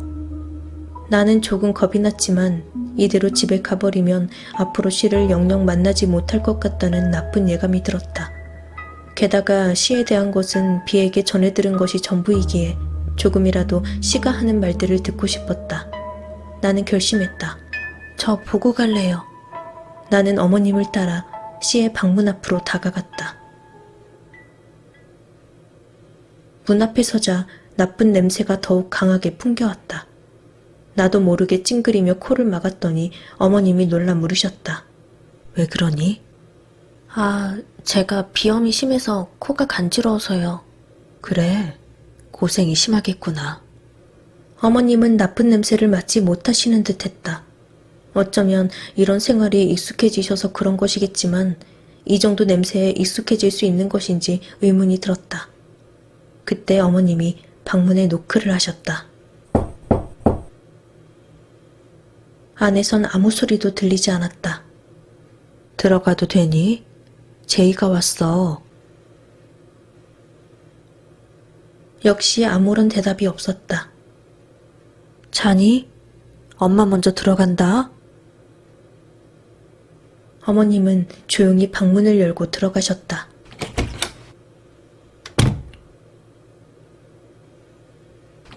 그리고 잠시 후 나오시더니 나에게 조심스럽게 물으셨다. 너랑 단둘이 얘기하고 싶대. 괜찮겠니? 그래서 나는 네 하고 대답하고는 한 번 더 노크한 후 조용히 문을 열고 들어갔다.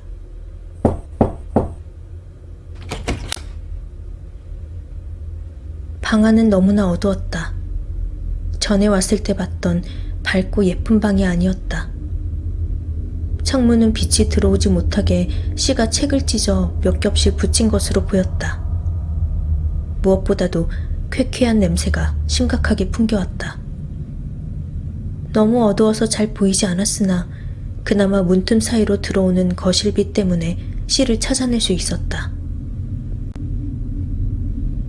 씨는 책상 아래에서 이불을 머리까지 싸매고 웅크리고 있었다. 너 괜찮아? 나는 조심스럽게 다가갔다.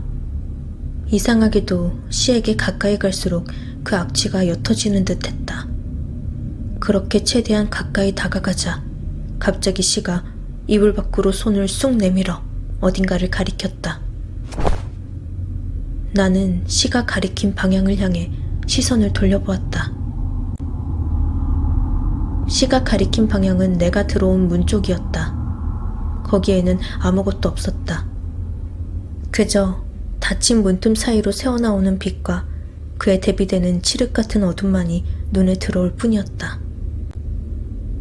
나는 씨에게 다시 고개를 돌리고 말했다. 아무것도 없는데. 그러자 씨가 갑자기 팔을 급히 이불 속으로 넣었다. 그러더니 한껏 몸을 웅크린 채 몸을 벌벌 떨며 불규칙한 숨을 내쉬는 것이었다. 나는 다시 한번 방문 쪽으로 시선을 돌렸다. 그리고 왜 씨가 그토록 몸을 떠는지 알게 되었다. 정확히 방문을 열면 가려지는 안쪽 벽 구석에 검은 무언가가 보였다. 아까는 문틈 사이로 새어나오는 빛에 대비되어 벽 쪽이 유독 까맣게 보이는 거라고 생각했는데 알고 보니 사람 크기의 까만 무언가가 벽에 딱 붙어 있는 것이었다. 나는 몸이 그대로 굳어버렸다. 그리고 점점 그 형태가 눈에 잘 들어오기 시작했다. 분명 사람 둘이 서 있는 형태였다. 왜 그런 확신이 들었는지 모르겠지만 느낌상 내 또래인 여자들로 보였다. 어둠보다 더 검은 그것들은 우리를 관찰하는 듯 했다. 특히 두 존재 중 하나가 다른 하나의 팔짱을 끼고 있었다. 그 순간 B가 말했던 A의 꿈 내용이 떠올랐다. S의 얼굴로 변하는 내가 팔짱을 끼고 A를 옥상으로 끌고 갔다는 그 내용 말이다. 나는 팔짱을 끼고 있는 존재가 S라는 강렬한 느낌이 들었다. 그리고 자연스럽게 나머지 하나는 죽은 A라는 확신이 들었다. 그때 C가 비명을 지르며 발작하기 시작했다.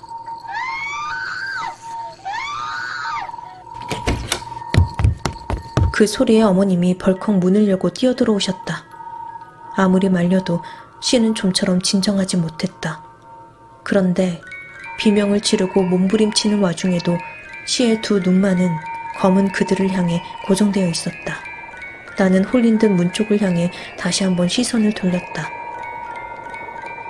활짝 열려진 방문 뒤 가려진 어둠 속에서 그들이 고개만 빼꼼히 내밀었다가 집어넣는 것이 보였다.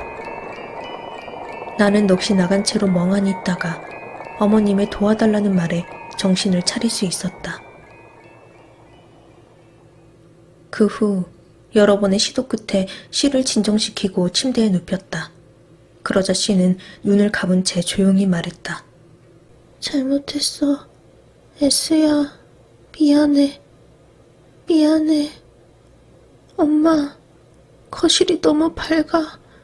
어둡게 해줘. 엄마랑 같이 있을래. 그러자 어머님은 나에게 방문을 닫고 거실 불 몇 개를 꺼주고 가길 부탁하셨다.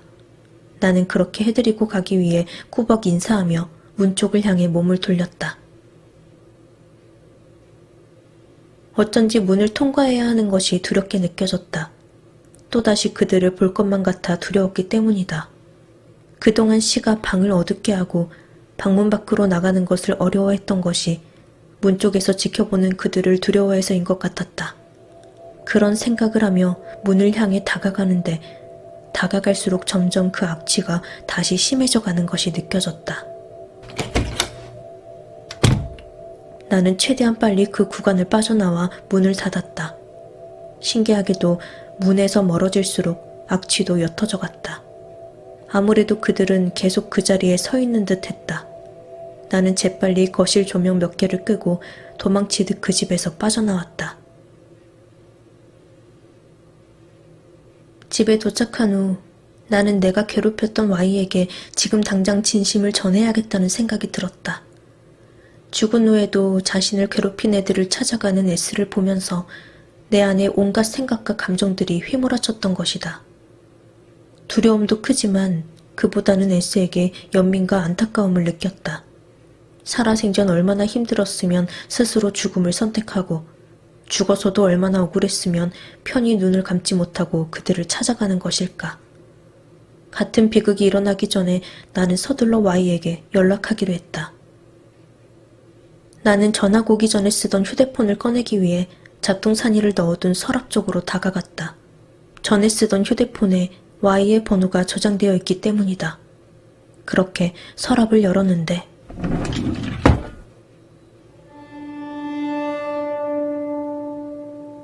얼마 전까지 매일 밤 잠결에 들렸던 그 서랍 소리가 떠올랐다. 그와 동시에 씨가 비에게 보여줬다는 그 메시지 화면도 떠올랐다.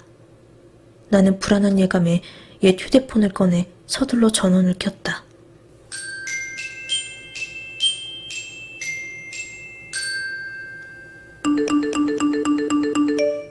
휴대폰을 켜자 옛날 친구들이 보낸 부재중 전화와 문자들이 잔뜩 도착하기 시작했다.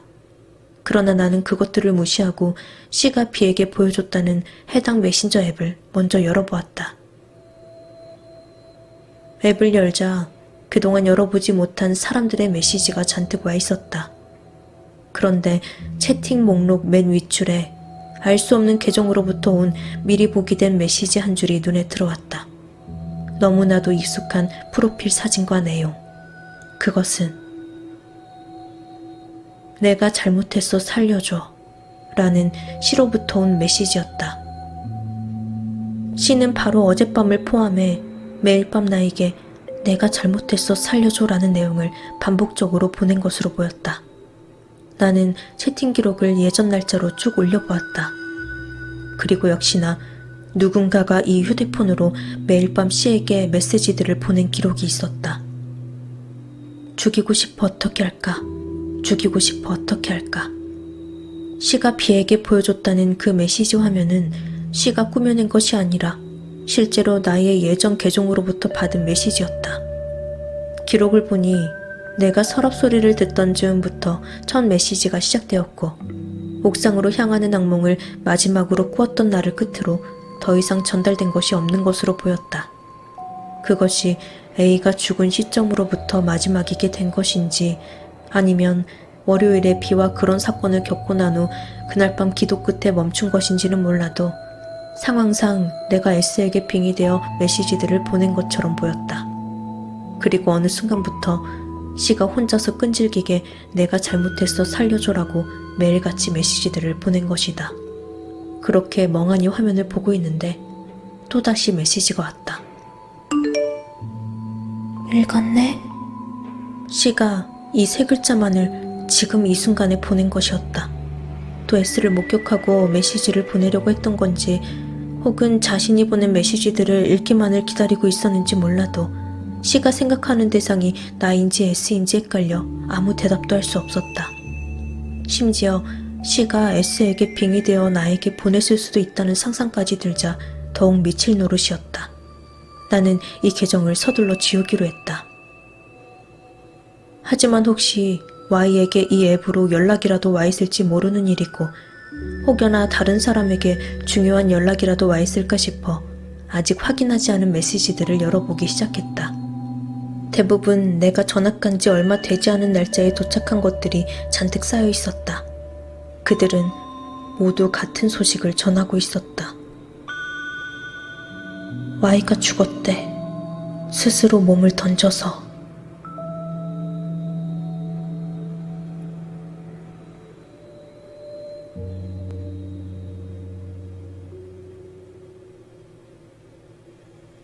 벌써 그 일을 겪은 지 거의 20년이 넘었네요. 당시에 Y가 죽었다는 연락들을 뒤늦게 확인하고 부모님께서도 알고 있으셨는지 물었습니다. 역시나 이미 다 알고 계셨더라고요. 제가 충격받을까봐 숨기고 계셨다고 합니다. 알고 보니 저와의 말싸움을 시작으로 학교에서의 위치가 밑바닥으로 추락한 Y는 어느 순간 학교에서 불량한 무리에게 표적이 되어 여러 번 돈을 갈취당하고 폭행까지 당했다고 합니다. 그러다가 극단적인 선택을 했다고 해요. 유서는 없었다고 합니다. S처럼요. 저라면 저를 포함해서 힘들게 한 애들의 이름을 쓰고도 남았을 텐데 Y나 S는 왜 유서조차 남기지 않고 떠난 것일까요? 아직까지 잘 모르겠습니다. 이후로 저는 Y의 부모님께 조심스럽게 연락드렸습니다. 하지만 괴로우니 연락하지도 찾아오지도 말라고 하시더라고요. 다만 그로부터 몇 주 후 Y의 아버님께 전화 한 통이 오더라고요. 꿈에서 Y가 나왔는데 아버님께 미안하고 고맙고 사랑한다고 말하고는 누구도 미워하지 말라는 말을 했다고 하네요. 아버님께서는 저에게 그 말만을 남기시고는 더는 연락하지 말고 앞으로 반성하며 동시에 꿋꿋하게 살아가라고 하셨습니다. 가끔은 그런 생각이 듭니다. A의 악몽에서 제 얼굴이 S 외에도 다른 사람의 얼굴로도 보인다고 했었는데 혹시 그 얼굴이 Y이지 않았을까? 그게 Y였다면 그저 조용히 이 모든 것을 지켜보고 있었던 걸까요? 아니면 S의 복수를 도와줬던 걸까요? 그것도 아니라면 S가 A를 끌고 가는 것을 다른 방향으로 잡아당겨 말리고 있었던 걸까요? 그건 아직 잘 모르겠습니다. 혹시라도 Y가 S와 쭉 함께 있었다면 마지막으로 C의 집에 간 날 방문 옆에 서 있던 존재들도 S와 A가 아니라 S와 Y였을 수도 있겠다는 생각이 드네요. B나 C가 어떻게 됐는지는 저도 잘 모르겠습니다. 다만 몇 년 전 우연히 담임 선생님과 마주친 이야기를 해드릴게요. 주말낮에 지하철에서 우연히 배웠었는데 선생님께서 저를 먼저 알아보시고는 말을 걸어주시더라고요. 심지어 제 이름 석자를 정확하게 기억하셔서 깜짝 놀랐습니다. 그 무섭기만 한 선생님은 세월 때문인지 체격도 작아지시고 표정도 많이 온화해지셨더라고요. 선생님께서는 무사히 잘 커져서 고맙다라고 하시며 옛날처럼 주머니에서 사탕 몇 개를 꺼내 제 손에 쥐어주셨습니다. 예전 생각이 나서 울컥하더라고요. 선생님께도 분명 그 1년이 참 힘든 시기였겠다 싶었습니다. 그렇게 이런저런 시시콜콜한 이야기를 나누다가 선생님께서 마지막으로 해주신 말씀이 아직까지도 기억에 남습니다. 그때의 대화를 끝으로 제 이야기를 마무리할게요. 당시에 우리 반이 참 다사다난했었지. 두 아이들이 세상을 떠났고 C는 자퇴하고 B는 힘들었고 그게 전부 내가 선생 노릇을 잘못했던 탓이라고 생각한단다. 그때 아이들에게 참 미안해. 지금까지도 마음의 짐으로 남아있어. 그런데 너라도 이렇게 잘 큰 것을 보니 다행이다 싶다. S에 이어서 A까지 세상을 떠났다고 연락이 온 날, 사실은 그날부터 한동안 네 꿈을 그렇게 꿨단다. 네가 밤마다 꿈에 나와서 선생님 살려주세요, 선생님 살려주세요 하고 그렇게 나를 붙잡고 애원하더구나. 근데 그게 분명 너이긴 한데 가끔은 네가 아닌 것처럼 느껴졌단다. S 같기도 하고 A 같기도 하고 난생 처음 보는 모르는 애인 것 같기도 하고